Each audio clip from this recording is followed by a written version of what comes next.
Positive தான் report வந்திருக்கு. Doctor, yes, you are pregnant.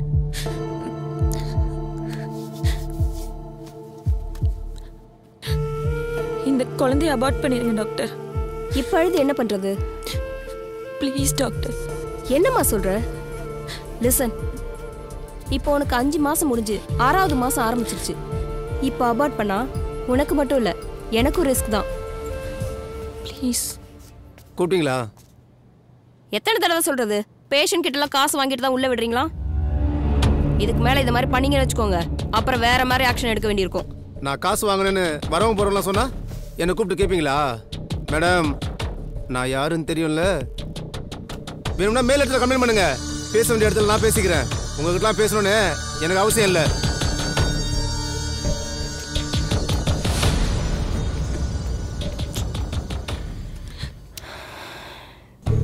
என்கிட்ட ரொம்ப ஓவரா பேசுறான். இதே மாதிரி செஞ்சா வேற ஏதாவது பண்ணிடுவாளாமே. என்ன பண்ணிடுவா? அவளை ஏதாவது செய்யணும், ஏதாவது கேஸ்ல மாட்டாமலா போயிடுவா. அப்ப பாத்துக்கிறா அவளை. சரி சரி விடு, பாத்துக்கலாம். நீ ஏமா வெயிட் பண்ற? இன்னுமா கிளம்பல? கிளம்புங்க டாக்டர், ப்ளீஸ் டாக்டர். எதுவும் பண்ண முடியாது, கிளம்புங்க நீங்க. குட்டி, நீ பெருசா ஆனா என்ன ஆக போறீங்க? டாக்டர் ஆக போறேன். அச்சச்சோ, அப்ப எனக்கே ஊசி போடுவியா?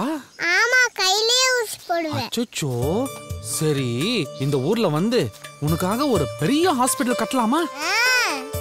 ஹாஸ்பிடலுக்கு அம்மா பேரு வைக்கலாமா? சரி சரி, இந்த ஊர்ல ஆஸ்பத்திரிக்கு வரவங்க கிட்ட எல்லாம் காசு வாங்குவியா? ஆமா, வாங்குவேன். ஐயோ, அப்போ என்கிட்டயும் நீ காசு வாங்குவியா? இந்த மாசம் வாடகை என்னாச்சுப்பா? இன்னும் 2 நாள்ல கொடுத்துறேன். 2 நாள்லையா? 2 நாள்ல தர, இல்லைன்னா வேற மாதிரி யாரும் பாத்துக்க. அப்பா, இவருக்கு மட்டும் பின்னாடியே ஊசி குத்திடலாம். போட்டலாம்.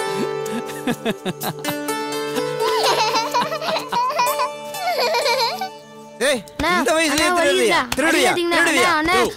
ஏன் சின்ன பையனை போட்டு அடிக்கிற? இவனுக்கெல்லாம் வக்காலத்து வாங்குறீங்க? கடையில திருடிட்டாயா? இந்த வயசுலயே திருடுறானுங்க. நீங்களே கேளுங்க. திருடுனியா? திருடுறது தப்புன்னு தெரியாது. எதுவா இருந்தாலும் காசு கொடுத்து தான் வாங்கணும். புரியுதா? 2 நாள் சாப்பிடலண்ணா, அதெல்லாம் திருடினேன். இப்போ கூட எனக்காக திருடலண்ணே, எங்க அக்காவுக்கு தானே திருடினேன். சரி, பக்கத்துல யார்ட்டையாவது கேட்டு வாங்கலாம்ல. திருடுறது தப்புன்னு தெரியாது, இனிமே திருடக்கூடாது. புரியுதா? விட்டா கடையில் இருக்கிற எல்லா பொருளையும் பூட்டு உடைச்சு திருடி கொள்ளையடிச்சிட்டு போயிருவானுங்க. நல்லா கட்டி வச்சு தோலை உரிக்கணும். நீ என்ன யோக்கியமா? இவனை விட பெரிய திருட நீதாயா? நானா? நான் என்னையா பண்ணேன்? நான் என்னத்தையா திருடினேன்? இந்த பகுதியில புயல், மழை, வெள்ளம் வந்தது. ஆமா. அந்த நேரத்துல பால், தயிர், அத்தியாவசிய பொருள் எல்லாம் உங்ககிட்ட பழகின மக்கள்கிட்டயே 3 மடங்கு 4 மடங்கு எச்சா வச்சு வித்தில்ல. அதுக்கு உன்னை எங்க கொண்டு போய் கட்டி வச்சு அடிக்கிறது? இப்ப வருத்தப்பட்டு என்ன பிரயோஜனம்? இதெல்லாம் யாருக்காக செய்யற? உன் மொட்டாட்டி பிள்ளைங்க இந்த தலைமுறையில நல்லா இருக்குங்கிறதுக்காக செய்யற. இதே உதவியா செஞ்சுப்பாரு. உன் குடும்பம் 7 தலைமுறைக்கு நல்லா இருக்கியா? புரியுதா? இந்த பையன் எடுத்ததுக்கு உண்டான காசு.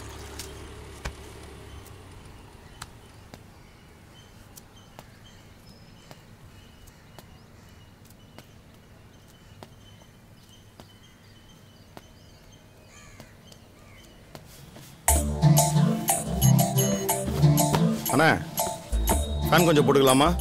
ஈபி ஃபேனை போட்டா பறந்துடும்னு பயம், அதான். ஏண்டா பேட்டா வந்துச்சா? 2 நாளா பேட்டா வரல. நான் உன் பேட்டாவை கேட்கல, பேட்டா ஷூ வந்துச்சான்னு கேட்டேன். வந்துருச்சு, மேலே பாருங்க. இவனுக்கு காசு தெரியாது. லேடிஸ் செப்பல் வந்துடுச்சா? லேடிஸே வருது இல்ல, செப்பல் எங்க இருந்து வரும்? அப்பா, எனக்கு இந்த செருப்பு வேணும். இந்த செருப்பா? இதான் வேணும்? இது வேணுமா? வாங்க. இது வேணும். அப்போ இது எனக்கு அந்த வாங்க வாங்க உட்காருங்க. இந்த உட்காருமா. என்ன சார் பாக்குறீங்க? ஐயா, அந்த செருப்பு இருக்குல்ல, அந்த பிங்க் கலர் செப்பலா? ஆமா. முருகேசா, அதை எடுத்துட்டு வா. பாப்பா, காலை காட்டுங்க. அப்படிதான். எங்க இந்த காலை காட்டுங்க. அட, பாப்பாவுக்கு அழகா இருக்கு சார். சைஸ் கூட கரெக்டா இருக்கு சார். நல்லா இருக்குப்பா. ஹை, ரொம்ப நல்லா இருக்குதே. எவ்வளோங்க இந்த செருப்பு? ஒரு செருப்பு 999 ரூபாய். ஒரு செருப்பு வச்சு எப்படி போட முடியும்? என்னய்யா இப்படி விற்கிறீங்க? காலை குழம்பு சாப்பிட்டா அதான் விற்கிறேன். அந்த விற்கல கேட்கல, செருப்பு விலையை ஏன் இப்படி விற்கிறீங்கன்னு கேட்குறேன். கொஞ்சம் குறைச்சி கூடயா? இது பிராண்டட், குறைச்சலாம் கொடுக்க முடியாது. சரிங்க. அம்மா, அப்பா பணம் எடுத்துட்டு வர மறந்துட்டேன் சாமி. அப்புறமா வாங்கி தரேன், சரியா? இப்போ போலாமா? ஹீல்ஸ் எல்லாம் தூக்கி காலில் போட்டுக்காதீங்க.